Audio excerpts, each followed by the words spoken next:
Now in the box you do get the keyboard obviously, and they come with risers as well.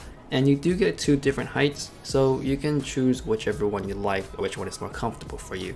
Now for the keys on this keyboard, they use their own QX2s. Now for the design, it looks a bit similar to their older keyboard, the M800. While the logo and the sides are very similar, but it doesn't illuminate. Now for the overall design on the keyboard, I would say it looks exposed. It may look weird to some people, but I guess the big pro is it's easy to clean. I would also like to mention that taking the keys off and exchanging them, it's very easy to do, and it's probably the easiest one I've ever done on any keyboard. Of course, this is an RGB keyboard that lights up, but I want to go back to how exposed this keyboard is. Now it may be bothersome to some people because this thing leaks light a lot. Some of you guys might not like the look, or it may just bother you while you're sleeping. That is if you leave the keyboard on overnight. Again, this keyboard uses QX2s, and for pressing the keys, it's fairly easy to press. You don't really need to apply too much force, and if you have heavy fingers, then you might set off a skill or something that you might not intend to do. So be mindful of that. This keyboard does give you multimedia keys and buttons to lower and brighten your LED settings. So to use these keys, you have to hold down the Steelseries button and then you can press on any of these keys.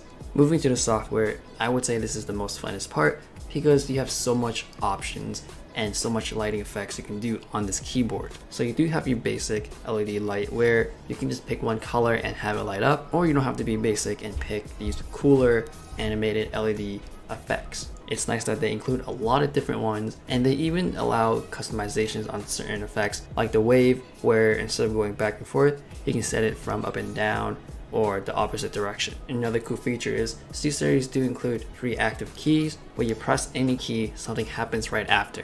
There's a bunch of settings for that, and you can choose the speed. They are cool effects, and you can make the keyboard look very chaotic. There are a key binding tab where you can assign any key to anything.